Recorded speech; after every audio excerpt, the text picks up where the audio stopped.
Il est 8h. Décidément, la Jordanie, c'est tôt. Disons qu'on me réveille tôt pour cette journée, pour ce pays, tout le temps. Donc je suis fatiguée. Dernières heures avant la Syrie, on retrouve nos copains à midi finalement. Comme ça, on peut un peu travailler. Et puis, on passe dans la foulée, je pense. On va jusqu'à Damas ce soir. Aïe. Oh non! Pourquoi t'as lâché ta banane? Bonjour les bibous. On espère que vous allez bien. Pendant une petite semaine, on poste une vidéo par jour à 17h pour vous raconter notre retour précipité en Turquie. On peut passer? Après un hiver passé au chaud sur la péninsule, 1 mois et demi à observer la situation en Iran et les répercussions que cela avait sur la région, on décide de passer en Jordanie afin d'accélérer le pas et de se mettre en sécurité.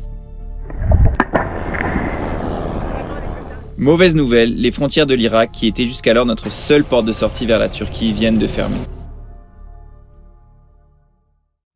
En Jordanie, c'est le Flag Day, donc le jour national du drapeau, et c'est la folie, vraiment, les voitures sont brandées, les rues sont décorées, on va vous filmer ça. On est dans une ville qui est à côté de la frontière syrienne, on va retrouver nos copains dans 30 minutes. D'abord kebab, et après on reprend la On mange vite, hein. Ouais, surtout faut qu'on quitte la voiture rapidement, je pense. Pourquoi? Bah pour aller chercher à manger rapidement. Oui. Je vais vous montrer les drapeaux, c'est rigolo.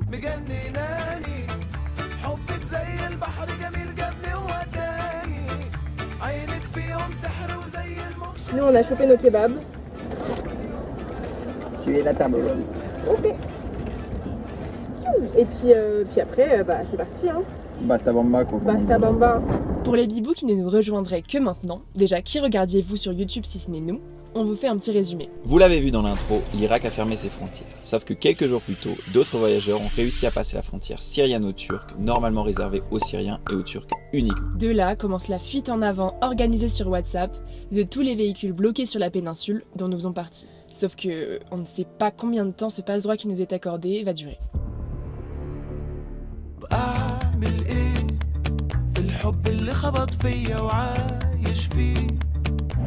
On est en retard de combien de minutes, ça va? Ah ouais? Ah, c'est pas cool. Tout ça pour un kebab. Voilà. Oui, on retrouve nos copains! On vient de rejoindre nos potes, ce qui nous fait très peur, vient d'être un peu confirmé. Apparemment nos potes suisses, Loïc et Salomé et une autre voiture de Suisse sont bloqués à la frontière depuis 2 jours. Donc on va aussi en Syrie là maintenant tout de suite. On passe nos 2-3 jours prévus en Syrie en espérant que d'ici là ils aient trouvé une solution. Mais le stress monte, moi je suis terrorisée, Lisa est aussi stressée, les hommes vont un peu mieux, il me semble. Non, mais je te le dis pas, mais oui, non. Donc on est avec nos copains toiles filantes qu'on a rencontrés à Oman. N'hésitez pas à aller voir leurs photos sur Insta, elles sont absolument sublimes. Et on est heureux de faire ça avec eux, ça fait un petit peu moins peur. Bye bye la Jordanie! Je pense qu'on fera pas de film de la frontière pour des raisons évidentes, mais on vous retrouve en Syrie du coup. Alors, l'heure est venue de vous présenter nos coéquipiers de choc. Lisa et Jimmy voyagent dans un petit van Toyota de 1988. Ils ont un compte Instagram vraiment magnifique, et même s'ils ne le savent pas encore, ils passeront cette traversée syrienne à nous nourrir. Bon, et ben on est parti de Jordanie, maintenant on va en Syrie. Avec l'espoir qu'on puisse passer du coup en Turquie après. On est en Syrie, dernier checkpoint, et on passe, on a payé 180 $ au total pour nos visas. Et pour remporter la voiture, c'était horriblement cher comme d'habitude. Bientôt c'est fini, on a moins de dépenses, on a hâte. Et on sait toujours pas si nos potes ont pu passer. On vous tient au courant.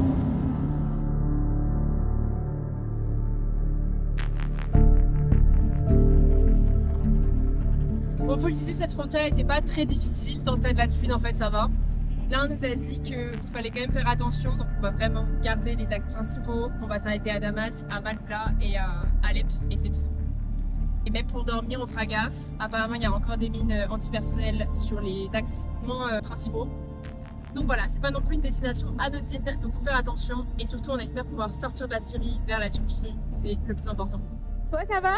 Ça va. La frontière s'est bien passée, la sortie de la Jordanie s'est bien passée, tout est extrêmement cher. Enfin, pas l'administratif. On en parle beaucoup mais ça fait chier. Surtout c'est vraiment pour un papier random qu'on jette après. Et là voilà, on va visiter Damas demain. Ce soir ça va être chill je pense. On a quand même 2 heures de route pour y aller. Le temps d'aller acheter une carte SIM, se reposer, on va pas s'ennuyer aujourd'hui. On commence donc la route vers Damas les uns derrière les autres avec des petits talkie-walkie pour échanger entre voitures puisque nous n'avons pas encore internet. Tout le long de notre trajet, on s'émerveille de la beauté des prairies, des petits villages au loin qui nous font penser aux campagnes françaises. La route est propre et nous conduit sans encombre vers la capitale syrienne.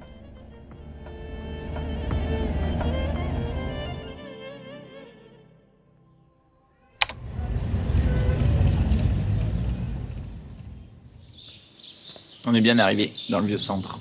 On se balade. En arrivant à Damas, on se met en quête d'une carte SIM et d'un bureau de change. On en profite également pour se promener dans les rues et nous sommes saisis de l'impression qu'on nous a caché quelque chose. Les rues sont sublimes, beaucoup de monde s'y promène, certaines femmes, voire beaucoup, ne sont pas couvertes, les églises et les mosquées sont côte à côte.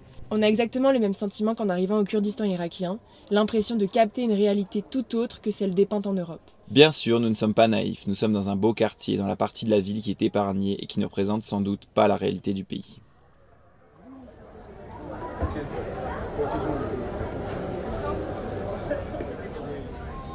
Ah oui, là-bas.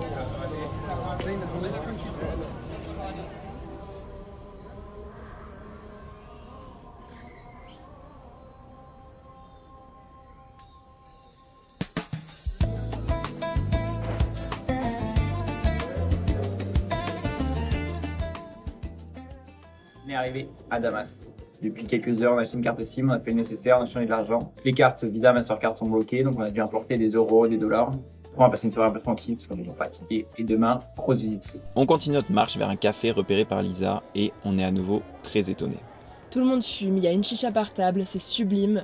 Encore une fois, on a vraiment l'impression d'avoir accès à une espèce d'Atlantide où tout semble... Pardon, j'avais pas vu ta Tu trouves pas? T'as pas ça? Encore une fois, on a vraiment l'impression d'avoir accès à une espèce d'Atlantide où tout semble paisible en comparaison de ce qui nous est raconté. Et surtout, c'est dans ce bel endroit que nous avons rencontré Lamia et Sacha, avec qui nous avons passé un excellent moment et nous avons prévu de se revoir le lendemain. Hi bibous! On est donc à Damas, dans une petite rue passante, au bord d'un parc. On est donc avec Lisa et Jimmy du compte Twilight. La journée s'est très très bien passée. On est très choc-bar de Damas. Genre c'est fou, comme c'est normal, mais genre encore plus normal que Erbil. On vous en parlait déjà quand on était en Irak. C'est si normal, c'est fou. On était dans un café tout à l'heure, toutes les femmes fument la chicha, toutes les femmes fument, il y a plein de femmes sans voile. Ça a l'air d'être extrêmement multiculturel aussi, il y a beaucoup de chrétiens, des musulmans aussi bien sûr. Et encore une fois, on est à Damas et on passera 4 jours en Syrie, donc on n'aura pas une vue exhaustive du pays, mais de toute façon c'est impossible. Mais déjà là, ce qu'on en voit, on est aux anges, c'est tellement beau. La ville, le centre-ville de Damas, on va encore plus s'y promener demain. Mais on est ébahis, c'est tellement beau, il y a un réel patrimoine architectural et on est fan. Et tout est détendu. Et là, on a discuté avec 2 Syriennes qui ont notre âge, vraiment à 1 an ou 2 ans près. On n'a pas du tout parlé de sujets politiques, mais on parlait plus de elles qui sont interdites de visa, par exemple pour Schengen, parce qu'elles sont syriennes. Où il y a une femme qui a regardé ton passeport avec tous les tampons et tout, et c'est vrai qu'on est quand même dans une réalité très différente, où nous on peut rentrer chez eux, mais l'inverse est loin d'être vrai. Mais du coup, on revoit ces jeunes femmes demain, on a hâte d'en apprendre davantage, et on est trop content qu'elles soient venues nous parler pour juste savoir d'où on venait. Et ça a vraiment donné lieu à des discussions vraiment cool avec Lisa et Jimmy, et donc Sacha et Lamia. Voilà, on a très hâte, on les retrouve demain normalement pour visiter Damas, donc c'est trop cool. Mais là, juste pour l'exemple du visa Schengen, Elise, elle doit aller au Liban parce que ici, du coup, il n'y a plus de consulat Schengen. Elle doit faire une demande qui est très chère et qui est quasiment sûre de ne pas aboutir, dans le sens d'être refusée, mais qu'en fait, il y a juste, pas d'autre solution, quoi. Et il n'y a rien, ils peuvent aller dans les pays limitrophes et encore pas tous. Voilà les bibous, on espère que cette vidéo vous a plu. On vous retrouve demain pour la suite. En attendant, abonnez-vous, suivez-nous sur Instagram. Bisous les bibous. قلبي من نظرة عيونك ولا غلطة بينحكى بس من عيوبك ألف موال.